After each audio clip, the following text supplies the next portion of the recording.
Target 8 investigators tonight breaking new clues and exposing missing evidence in a story reporters at this station have been covering for nearly 3 decades. The cold case mystery of Deanie Peters, the 14-year-old Forest Hill Central middle schooler who suddenly vanished at her brother's wrestling match. Tonight, Target 8 investigator Ken Kolker uncovers something else that's vanished, a potentially key piece of evidence, Deanie Peters' diary.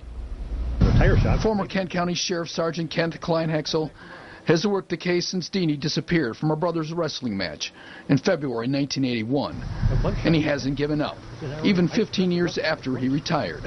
Still staying in touch with Deanie's mother, still tracking down suspects. I want this thing solved. I want it solved. I want peace for Mary Peters. But state police cold case investigators recently turned the tables on him.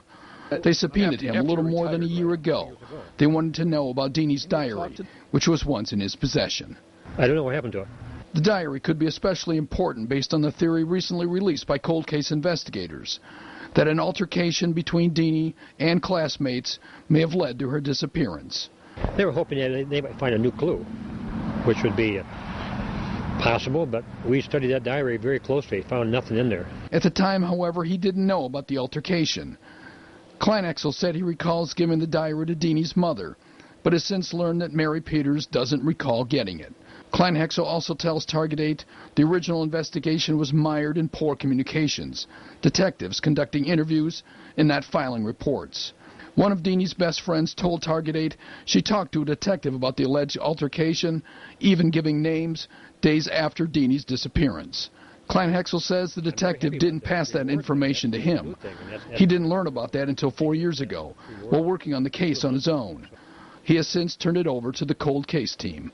We had hundreds of leads, hundreds of tips, and there was a lack of communication. Yes, there was, but I'm not pointing fingers at anybody, just that we never got that information to follow up on it. He hopes the cold case team will accomplish what he could not, and he wants to help.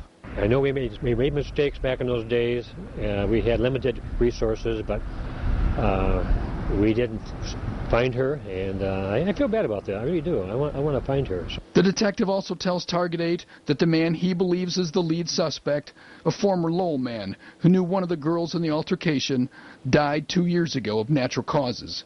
He was living in Kentucky. Cold case detectives could not be reached for comment today, but they recently announced a $25,000 reward for anybody who can lead them to Deanie's body and to those responsible for her death.